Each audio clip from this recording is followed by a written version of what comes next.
Assalamualaikum warahmatullahi wabarakatuh. Apa kabar abang dan kakak di rumah? Miss doakan tetap dalam lindungan Allah, tetap sehat dan tetap semangat. Abang dan kakak, kita lanjutkan pembelajaran tematik kita pada pagi hari ini. Kita masih belajar di tema 3 subtema 1 tentang aneka benda di sekitarku. Hari ini kita akan membahas pembelajaran 3 dan 4. Abang dan kakak, sebelum kita mulai pembelajaran kita, ada baiknya kita berdoa dulu yuk. Berdoa dimulai. Bismillahirrahmanirrahim. Rabbi zidni ilma warzuqni fahma wa amalan mutaqabbala. Amin ya rabbal alamin. Abang dan kakak, setelah kita berdoa, Miss akan nge-review pembelajaran kita semalam. Semalam kita sudah belajar tentang benda mati dan juga benda hidup ya. Kita sudah belajar tentang benda-benda yang ada di sekitar kita. Kita juga sudah membahas tentang benda yang terbuat dari apa? Iya, yang terbuat dari kayu. Lalu kita juga sudah belajar tentang musyawarah dan kita sudah belajar matematika tentang alat ukur baku. Abang dan kakak masih ingat ya? Alhamdulillah kalau masih ingat. Oke, kita akan belajar dan Miss akan membacakan tujuan pembelajaran kita pada pagi hari ini. Yang pertama, agar abang dan kakak ya dapat mengenal benda ya yang terbuat dari kertas dan dapat mengidentifikasi informasi yang terdapat di dalam teks. Lalu agar abang dan kakak dapat memahami arti kata baru dengan tepat. Yang ketiga, agar abang dan kakak dapat mempraktekkan pola irama dengan tepukan yang tepat. Yang keempat, agar abang dan kakak dapat mengidentifikasi satuan panjang yang ada di alat ukur. Nah, yang terakhir, agar abang dan kakak dapat mengidentifikasi informasi tentang bahan pembentuk benda yang terbuat dari plastik dengan benar. Oke, kita mulai pelajaran kita. Kita akan belajar tentang kertas. Nah, kertas di sekitar kita. Kira-kira Miss yakinkan kamu pasti tahu dong ya tentang kertas, karena kertas itu kamu pakai sehari-hari dalam kehidupan kamu ya kan. Kalau kamu belajar pasti kamu membutuhkan kertas untuk menulis. Nah, kira-kira bahan dasar dari kertas apa ya Miss? Oke, kita akan bacakan ya. Nah, ini sebelumnya ada contoh dari kertas. Kertas itu bisa digunakan menjadi layang-layang, bisa digunakan jadi perahu, pesawat ya. Kertas juga ada di buku. Nah, abang dan kakak, banyak benda yang terbuat dari kertas seperti buku tulis, tisu, kardus, koran, itu semua terbuat dari kertas. Kayu adalah bahan dasar untuk membuat kertas. Pembuatan kertas dilakukan secara bertahap di pabrik. Kayu-kayu besar dipotong hingga sebesar korek api. Setelah itu, kayu dipanaskan hingga menjadi bahan lunak seperti bubur. Bubur inilah yang disebut bubur kertas atau pulp. Proses selanjutnya, pulp diberi pewarna dan disaring hingga kandungan airnya habis. Pulp yang sudah kering meninggalkan ampas berupa serat selulosa yang saling terkait. Kemudian serat selulosa ini digiling hingga pipih menjadi seukuran kertas yang diinginkan. Cobalah kamu menulis di atas kertas. Apakah hasil tulisanmu di atas? Cobalah kamu menulis di atas kaca. Maaf ya nak. Apakah hasil tulisanmu di atas kaca seperti di kertas? Tidak ya. Kalau kamu menulis di kaca, kira-kira kalau pakai pensil nampak gak tulisannya? Iya, gak kelihatan ya. Lalu dia licin sekali. Kalau kamu tulis pakai spidol baru mungkin bisa. Kertas memiliki sifat dapat menyerap air. Kertas dapat menyerap tinta pulpen dengan baik. Dengan demikian, semua yang kamu tulis di kertas dapat dibaca dengan jelas. Nah, itulah fungsinya kertas ya, bisa kamu gunakan untuk berbagai macam serta untuk kamu tulis. Nah, tadi Miss sudah menjelaskan bahwasanya kertas ini ternyata dari kayu ya, bahan dasarnya kayu-kayu besar itu dipotong lalu dijadikan kertas ya. Jadi kalau abang dan kakak tidak bisa menanam pohon, sebaiknya abang dan kakak harus mengurangi penggunaan kertas. Contohnya kertas dari buku tulis abang dan kakak ya. Biasanya kalau di sekolah abang dan kakak suka sekali tuh mengoyak kertas hanya untuk dijadikan pesawat-pesawatan ya kan. Nah, mulai dari sekarang kita harus sadar bahwasannya kalau kita tidak bisa menanam pohon, maka kita harus menghemat kertas dengan cara tidak membuang-buang kertas untuk dijadikan mainan. Nah, selain kertas tersebut dapat menjadikan sampah kalau abang dan kakak sering melakukannya untuk membuat mainan tersebut, maka kertas abang dan kakak akan cepat habis. Kalau kertas abang dan kakak cepat habis, berarti kebutuhan kertas meningkatkan di Indonesia, membutuhkan banyak pohon yang akan ditumbangkan. Nah, pohon-pohon yang digunakan adalah biasanya pohon-pohon besar ya. Nah, kalaulah seandainya pohon-pohon itu sering kita tumbangkan atau kita ambil untuk membuat kertas ya, maka bisa dipastikan untuk adik-adik kamu selanjutnya ya, untuk generasi selanjutnya bisa kehabisan kertas kalau kita tidak rajin atau tidak menanam pohon kembali ya. Nah, kalau misalnya pohon-pohon besar itu kan dia terdapatnya di hutan ya karena kalau misalnya sering kita ambil pohonnya, kita tebang, maka bisa dipastikan hutan-hutan itu akan menjadi gundul. Nanti kalau tiba-tiba ada banjir yang banyak, kalau tiba-tiba curah hujan meningkat, maka tidak ada yang menjadi pelindung hutan, airnya tidak bisa diserap ya karena tidak banyak pohon. Lah, kita bisa kebanjiran ya karena. Nah, seperti itu abang dan kakak harus menghemat kertas. Nah, sebuah fakta menunjukkan kalau kita menghemat 1 ton kertas berarti kita menghemat 13 batang pohon besar. Fakta yang luar biasa ya kan? Apa yang kita lakukan untuk menghemat kertas? Nah, tadi Miss sudah menjelaskan nih.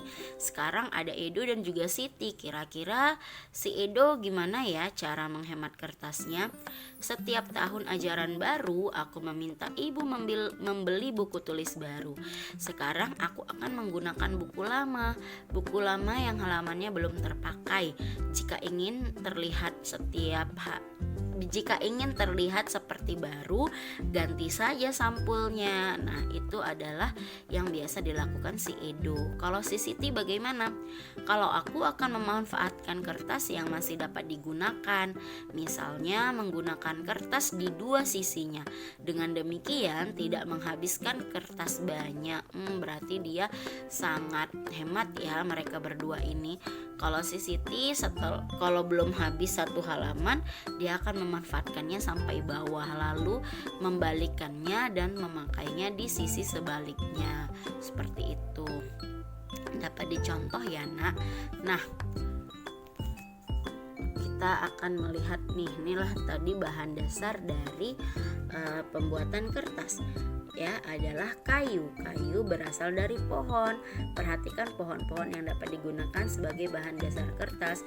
Perhatikan gambar di bawah ini, ada pohon pinus, pohon akasia dan juga pohon jati. Nah, kira-kira pohon manakah yang paling tinggi ya? Iya, benar, dapat dilihat pohon jati paling tinggi. Nah, bagaimana cara kita mengukur tinggi satu pohon? Kita dapat menggunakan meteran saku atau meteran roll ya, Nak. Oke. Tinggi badanmu pasti berbeda dengan temanmu. Iya dong. Apakah semua panjang atau tinggi benda dapat diukur dengan alat ukur yang sama? Tidak ya jawabannya ya. Karena setiap alat ukur kemarin sudah Miss jelaskan ya. Kayak kalau kita mau ngukur tinggi badan kamu kalau menggunakan roll, wah lama ya. Tapi kalau kita pakai meteran pita atau meteran saku, lebih cepat kerjanya ya. Oke, alat ukur panjang benda itu bermacam-macam ya, sudah Miss jelaskan kemarin serta manfaatnya ya. Nah, kamu sudah mengenal beragam alat ukur pada pembelajaran sebelumnya. Nah, coba perhatikan nih. Miss tidak menjelaskan lagi ya alat ukur yang ini digunakan untuk apa. Kemarin sudah Miss jelaskan. Sekarang kita akan melihat ada bagian yang diukur dan ada jenis alat ukurnya. Yang pertama, tinggi badanmu menggunakan meteran. Iya benar, meteran pita. Panjang lingkar pinggang menggunakan meteran apa? Iya benar sekali, meteran pita. Lalu ada lagi panjang meja di kelas menggunakan meteran saku. Panjang lompatan teman kelompokmu ya, kita pakai meteran roll. Nomor 5, lebar papan tulis di kelas, kita pakai meteran saku. Dan yang terakhir, panjang halaman sekolah. Ayo jawab sama-sama. Benar sekali, kita menggunakan meteran roll. Oke, abang dan kakak sampai sini paham ya. Nah, yang apa namanya, roll, meteran pita, meteran saku, dan alat ukur yang lain ya, sama seperti kemarin Miss jelaskan bahwasanya Allah itu ternyata mengatakan dalam Al-Quran surah Ar-Ra'd ya, tentang pengukuran ya, yang artinya dan segala sesuatu pada sisinya itu ada ukurannya. Nah, kemarin Miss jelaskan bahwa segala sesuatu di bumi ini ada timbangannya. Nah, baik buruknya perbuatan kita juga ada timbangannya ya, diukur. Makanya abang dan kakak harus banyak berbuat baik ya, supaya nanti di hari akhirat ya, kebaikan itu lebih banyak daripada keburukan. Oke, kita lanjut ya. Kita akan belajar tentang plastik ya, plastik, solusi dan masalah. Wah, ada masalah nih dalam plastik ya. Sama seperti kertas tadi, plastik juga sangat menjadi masalah serius dalam dunia, apalagi di Indonesia ya. Nah, plastik itu bahan dasarnya dari apa ya Miss? Oke, agar abang dan kakak dapat mengetahui, kita baca sama-sama ya. Nah, plastik itu ya terdapat di rumah kamu ya. Benda-benda yang ada di rumahmu banyak terdapat dari bahan plastik. Nah, sebutkan benda-benda yang terbuat dari plastik. Coba perhatikan gambar ini. Ini ada payung ya dari plastik juga. Ini serokan dari plastik, gayung, ember dari plastik. Ternyata sangat banyak alat rumah tangga yang terbuat dari plastik. Mulai dari ember, gayung, sampai sendok sayur. Kantong kemasan dan botol air minum juga terbuat dari plastik. Sekarang ini banyak sekali benda berbahan dasar plastik. Mengapa? Karena plastik murah dan tahan lama. Bahan dari plastik tidak dapat menyerap air atau tidak tembus air. Plastik pun mudah dibentuk dengan ringan. Oleh karena itu, plastik dapat dibuat menjadi berbagai benda. Plastik memberikan banyak manfaat, akan tetapi plastik juga dapat menimbulkan masalah. Plastik membutuhkan waktu yang lama untuk terurai secara alami, sekitar 10 bahkan ratusan tahun. Nah, sangat lama ya plastik ini, dia dapat terurai, hancurnya itu dia lama. Kalau secara alami itu mengakibatkan banyak sampah ya, dan polusi udara juga ya karena. Nah, di sini ada bagan ya, ada nama benda dan waktu yang dibutuhkan untuk terurai. Seperti kertas, kalau abang dan kakak suka membuang kertas tuh kayak Miss jelaskan tadi, maka dia terurai atau hancurnya di dalam tanah itu membutuhkan waktu 2-5 bulan. Nah, kardus 5 bulan, kulit jeruk 6 bulan, puntung rokok 10 tahun. Nih, puntung rokok 10 tahun. Masya Allah kali. Kulit sepatu 25-40 tahun. Plastik ya kayak bungkus deterjen itu membutuhkan waktu 50-80 tahun. Plastik 50-100 tahun. Kaleng soft drink sampai 80-100 tahun. Aluminium sampai 80-100 tahun juga. Nah, baterai jam, baterai handphone dan baterai sejenisnya ya sampai 100 tahun. Kalau kantong plastik atau kresek yang biasa kita gunakan untuk membeli makanan atau di warung-warung itu ya 10-20 tahun. Styrofoam itu tidak dapat diuraikan. Nah, banyak kan kita temukan kalau kita beli makanan kita menggunakan styrofoam ya karena selain dia tidak dapat diurai, styrofoam itu sangat tidak baik untuk kesehatan. Apalagi kalau kita beli makanan tuh panas-panas lalu ditaruh ke styrofoam. Nah, itu bisa menjadi bahan kimia yang tidak baik untuk tubuh kita. Makanya dapat kita hindari dengan cara abang dan kakak kalau beli makanan bawa Tupperware sendiri ya biar lebih sehat. Nah, jika kamu dapat membayangkan apabila membuang plastik kantong plastik sekarang ya, kantong plastik itu akan terurai 10-20 tahun yang akan datang. Nah, untuk mengurangi sampah plastik biasanya kita melakukan 3 cara, yaitu reduce, reuse, dan recycle. Iya. Nah, kalau reduce itu mengurangi ya, reuse itu menggunakan kembali, dan recycle itu artinya mendaur ulang sampah. Ya, sampah-sampah plastik kresek itu biasanya memang didaur ulang karena dia tidak bisa tidak bisa hancur cepat, makanya didaur ulang lah, sama seperti styrofoam tadi. Hal tersebutlah yang membuat juga mereka itu tidak sehat untuk tubuh kita ya Bang dan Kakak. Nah, ternyata sampai di sini sangat banyak kan hal yang tidak baik ya yang kita tidak sengaja kita lakukan, seperti kita sering membuang-buang kertas dan kita sering menggunakan plastik dengan seenaknya ya kan.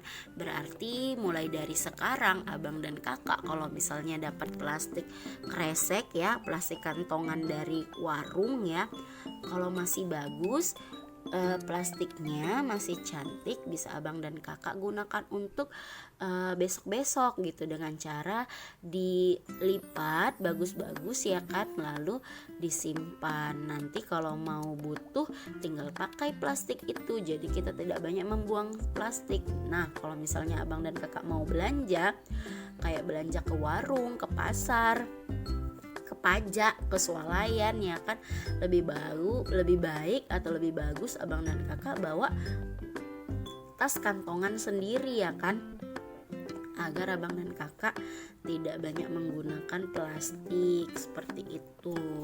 Oke, sudah pahamkah hari ini pembelajarannya?